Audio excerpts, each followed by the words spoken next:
महाराष्ट्र लोकांचे मत, लोकांचा विश्वास, आमची बातमी।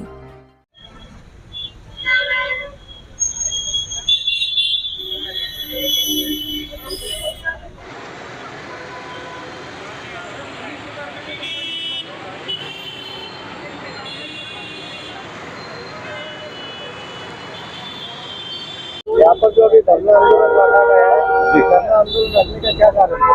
धरना आंदोलन रखने का ये कारण है कि 22 तारीख को बैंक का लाइसेंस रद्द कर दिया गया, जबकि बैंक का मई तक एक्सेशन था, फिर भी जल्दबाजी में इसको बंद कर दिया गया।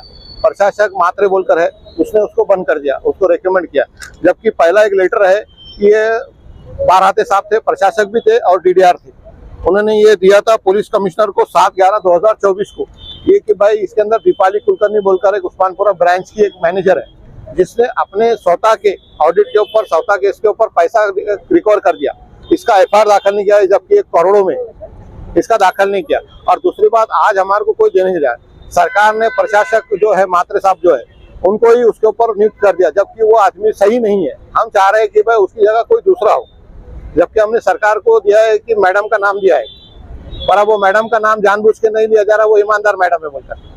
पर अभी हमारा बोलना यह है कि भाई जल्द से जल्द इस विषय में एक दूसरा एफआईआर दाखिल होना चाहिए, जो कि आज खुद मात्रे साहब ने सवेरे 10 बजे पुलिस कमिश्नर ने मेरे साथ चलकर दिया है कि दीपाली कुलकर्णी के ऊपर एफआईआर दाखिल होना चाहिए। उसके अंदर उन्होंने पूरा रिपोर्ट दिया, पहले डीडीआर साहब थे, उन्होंने भी लेटर दिया 7/11 को, और आज की डेट है देखो 5/5/2025 को डीडीआर मैडम है, उन्होंने खुद उनके साइन के साथ दिया कमिश्नर ऑफिस को ये एफआईआर दाखिल किया जाए, पर प्रशासक के तरफ से एफआईआर दाखिल नहीं हो रहा है। इसके लिए हम आज यहाँ इतना पैसा कम है कि जिसका हजारों में सिर्फ उनका डीआईसी को क्लेम भेजा ही नहीं गया और भेज भी नहीं रहे, जबकि मैं क्रांति कुरुष समिति अध्यक्ष है, मेरा खुद का डीआईसी क्लेम नहीं भेजा इनको।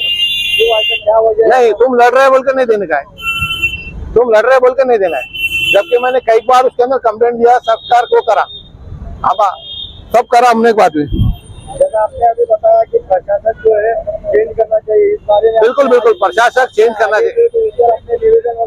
ऊना को लेटर दिया गया है, सभी जगह लेटर दिया है, और 1 महीने के बाद अगर ये सब सिस्टम नहीं हुआ, प्रशासक अगर बदली नहीं हुआ, और पुलिस कमिश्नर ऑफिस सामने खुद ने अपने हाथ में लेना चाहिए इसका तपास, जबकि ये तपास बहुत बड़ा है और हमारे लोगों को कंप्लेंट दिया। मेरे मम्मी पापा चल फिर नहीं सकते, वो यहाँ नहीं आए, उनके खाते के अंदर 72 लाख रुपए, उनको अभी तक एक भी डीआईसी क्लेम नहीं आया, और ना मेरी बहन को आया। हमारे साहिब खान ये लीडर है, इन्होंने बहुत सारा हमारे को कोऑपरेट किया, इतने बार लड़ाई लड़ी उन्होंने कि जिसकी हद नहीं, फिर भी उनको भी दाद नहीं दी जाती। अभी इन सब मामलों में आपको क्या लगता है कौन दोषी है? आप इतने सारे डिपार्टमेंट के नाम ले रहे हैं, इसके अंदर सिर्फ प्रशासक दोषी है, डीडीआर पुराना दोषी है, और जो पुलिस का जो तपास जिसके पास है संभाजी पवार साहब, ये बिल्कुल भी ढीला जांच कर रहे हैं। और ऐसा रिपोर्ट पहला उन्होंने प्रथम चार्जशीट भेजी थी जिसपे सुभाष झामड़ का नाम ही नहीं। तो फिर आप इस पे जब आपको प्रशासन पे भरोसा नहीं है, आप आगे तपास की इंक्वायरी की मांग क्यों नहीं कर रहे?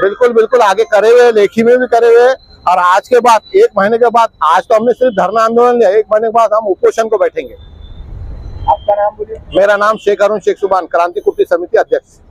काय सांगणार सर, अभी आंदोलन कशासाठी ठेवण्यात आलेले आहे? सर, आम्ही अजंठा अर्बनचे बँक खातेदार आहोत। 28 ऑगस्ट 2023 रोजी बँक बंद पडली आहे, तेव्हापासून या बँकेत कुठल्याही प्रकारचा व्यवस्थित तपास झालेला नाहीये, फक्त आरोप प्रत्यारोप वेगवेगळे चालू आहेत। आज बँकेमध्ये जवळपास 500 कोटीच्या वरती घोटाळा आहे, पण रेकॉर्डवर फक्त 64 कोटी दाखवल्या गेलेलं आहे। त्याच्यामध्ये आम्ही डॉक्युमेंटेशन सहित प्रूफ करू शकतो की हा घोटाळा कसा आहे। ज्यावेळेस डीआयसीजीसीने क्लेम 289 कोटीचे दिलेले आहेत आणि अजून 1 कोटी देणार आहे असं म्हणतात, म्हणजे हे झाले 389 कोटी। आरबीआयचं बँक बंद करण्याचं पत्र आहे, या पत्रामध्ये त्यांनी सरळ लिहिलेलं आहे की बँकेच्या खात्यामध्ये कुठल्याही अकाउंटमध्ये सीआर फंड किंवा कुठेही 1 रुपया सुद्धा शिल्लक नाही। बँकेत 26,000 खातेदार आहेत, मग 26,000 खातेदारांमध्ये तुम्ही 400 कोटी आतापर्यंत वाटतायत आणि बँक आरबीआय म्हणतं की आमच्याकडे 1 रुपया पण यांच्याकडे शिल्लक नाहीये, मग 64 कोटीचा घोटाळा कसा उरतो? हा घोटाळा 500 कोटीच्या वरती आहे, कारण जर सगळ्यांचे बाकीच्यांचे पैसे कुठे गेले? जर 64 कोटीचा घोटाळा आहे तर बाकीच्यांचे पैसे कुठे गेले? ज्या दिवशी बँक बंद झाली त्या दिवशी काही कर्मचाऱ्यांनी, संचालक मंडळांनी बँकेतनं बँक बंद झाल्याचं लेटर मिळाल्यानंतरही त्यांनी 2-2, 3-3 करोड रुपये कॅश विड्रॉल केले. हे कसं काय खरं? पोलिसांनी त्याचाही पुरावा आमच्या जवळ आहे. बँकेच्या काही कर्मचाऱ्यांनी, संचालकांनी त्याच्यामध्ये त्यांनी काही लोकांचे, जे वयस्कर लोक आहेत त्यांच्या ठेवी होत्या, त्या ठेवीदारांच्या ठेवीवरचे नावं बदलून पैसे काढून घेतले. त्याचेही पोहे आहेत आमच्याकडे. याच्यामध्ये दीपाली कुलकर्णी, उस्मानपुरा ब्रांच मॅनेजर, संदेश वाघ, माजी अधिकारी कल्याण डांगोडे, संचालकाचे काही मंडळी आहेत, ज्यात जसोरिया झाले, झांबड साहेब झाले, अजून 2-3 आहेत, त्यांची सगळ्यांची नावं आहेत. सगळ्यांची नावं मी घेऊ शकत नाही. त्यात चेतन गादिया एक जण आहे. हे सगळे प्रदीप कुलकर्णी CEO आहेत. सगळ्यांची नावं आहेत, ज्यांच्या सहित आमच्याकडे प्रूफ आहे. आपले तपास अधिकारी म्हणतात की बँकेत घोटाळा फक्त 64 कोटीचा आहे. आम्ही प्रॉपर्टी त्यांची फक्त 64 कोटीची गोळा करू आणि तेवढीच जप्त करायचा प्रयत्न करू. त्याच्यावर ते ठाम नाहीत की ते जप्त करणार आणि त्याच्यानंतर लिलाव करून देणार. जर 64 कोटीची प्रॉपर्टी जप्त करणार तर मग आमचे अजून जे राहिलेले पैसे आहेत RBIच्या पत्राप्रमाणे की अजून आमचे पैसे मिळणं बाकी, तर ते 64 कोटी, तर बाकीचे 289 कोटी त्यांना पहिले DICGC ला द्यायचे, मग आमचे पैसे. मग आमचे पैसे कधी मिळणार 64 कोटीचे प्रॉपर्टी जप्त केल्यानंतर? तर आमचे पैसे मिळायला एकही चान्स याच्यामध्ये नाही. त्याच्यानंतर फॉरेन्सिक ऑडिटर अपॉइंट केला.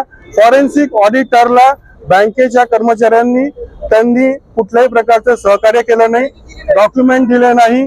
त्याच्यानंतर आपल्याच तपास अधिकाऱ्यांनी त्यांना सांगितलं फक्त 64 कोटीच्या घोळ्याचा तपास करायचा.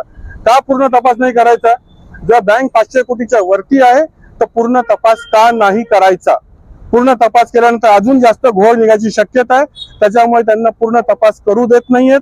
आणि तसं पत्र फॉरेन्सिक ऑडिटरने दिलेलं आहे की मला कुठलंही कोऑपरेटिव्ह नाही, फक्त 64 कोटीचाच तपास करायला सांगितलेला आहे, मी तेवढाच करणार. या लोकांनी आमच्या FD वर दुसऱ्याच्या नावाने खोटे बनावट कर्ज तयार केले. FDOD, त्याला FDOD म्हणतात. ते दुसऱ्याच्या नावाने म्हणजे आमच्या FDच्या नावा अगेन्स्ट गॅरंटी देऊन त्यांनी दुसरे पैसे, आणि जवळपास 50 ते 60 कोटीचा तो घोळ आहे. आणि ते त्यांचे कर्ज, जे कर्ज जप्त करण्या म्हणजे बंद करण्यासाठी, कर्ज फेडलेले दाखवण्यासाठी आमच्या FD त्यांनी त्यांच्या खात्यात जमा केले. त्याच्यामुळे काही लोकांना पैसे मिळालेले नाहीयेत. इन्शुरन्स क्लेमचे सुद्धा पैसे मिळालेले नाहीयेत. ही गोष्ट असं वाटतंय की कुठून तरी राजकीय षडयंत्र असू शकतं किंवा अजून दुसरं काही कारण असू शकतं की ज्याच्यामुळे, कारण संचालक जे चेअरमन आहेत ते माजी आमदार राहिलेले आहेत, त्याच्यामुळे त्यांनी राजकीय प्रेशर वापरलेलं असू शकतं किंवा अजून काही घोळ असू शकतो. त्याच्यामुळे आम्हाला हा न्याय मिळत नाहीये. म्हणून आज आम्ही या इथे उन्हात उभे आहोत. खोटे FD दिले मला, खोटे FD बनवून. हा, खोटे देण्यात आले. हा, तक्रार नमूद केलं, सगळं बोलणं झालं आणि त्यांना बोलत जा म्हणे, काय करायचं करा म्हणे, जे उखडून घ्या उखडून घ्या म्हणे. तक्रार CP कडं. काही नाही, पोलीस म्हणे काही नाही, खोट्या FD, खोट्या तुमचे खोट्या बनवलं, काही करत नाही. काही पोलीस लोक रिस्पॉन्स देत नाही. काही रस्त्यावर आलेलो आहे. माझे मिस्टर मानसिक तणावामध्ये गेलेले, माझी मुलगी सोडून दिलेली ती माझ्याजवळ आहे, 2 नातू माझ्याजवळ आहे. आणि आम्हाला एवढं अशी वेळ आली आहे की आम्ही आता काय करायचं?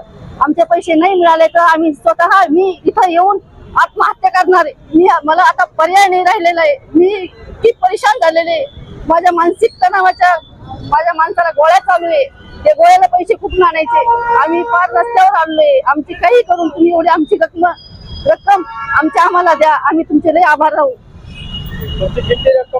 55 लाख रुपये. शकुंतला दिवटे. मैं बैंक का 2000 साल से खातेदार हूँ। बाकी तो सब पीड़ित खातेदार और मेरे सहकारियों ने बताया है। मैं ये बताना चाहता हूँ, बैंक कर्मचारी के ऊपर इतना सारा कोटी से कोटी रुपए इन्होंने निकाला है, फ्रॉड किया है, हमारे पास सबूत भी है उसके। तो बैंक कर्मचारी के ऊपर क्यों केस नहीं कर रहे? और बैंक कर्मचारी जरा सी थोड़ी बहुत बैंक में बातचीत हो जाती है तो पुलिस फोर्स बुलाकर गुने दाखिल करते हैं। तो जिसके अंदर हमारे कुछ, मेरे पे और कुछ सहकारी के ऊपर भी गुने दाखिल करे, झूठे गुने दाखिल करे। तो ये सब मानसिक प्रताड़ित करना है बैंक का काम है। और ये सहकार क्षेत्र में बैंकिंग का धंधा ऐसा हो गया है चेयरमैन का, तो उसकी सीमा तय हो जाती है कि कितने दिन चलाना है और इसको कितने दिन के बाद में इसको बंद करना है। ये बैंक लगभग 24 साल में ही इसे सारे 12 से 18 हजार खातेदारों को आज हैरान परेशान करके छोड़ा है। जो को बीपी का बीमारी है, को हार्ट अटैक का बीमारी है, तो बूढ़े बुजुर्ग है जो ऐसे स्ट्रेचर पर आते हैं पैसे के लिए। तो आज इस समय हमारे ये उम्र में हमने पैसे कहाँ से लाना और कैसे पैसे कमाना, तो ये हमारा दुख है। और ये बैंक के कर्मचारियों का कमीशन खाकर बहुत बड़ा योगदान है और इन लोगों को सहकार्य करना, इसके उनके ऊपर गुने दाखिल होना चाहिए।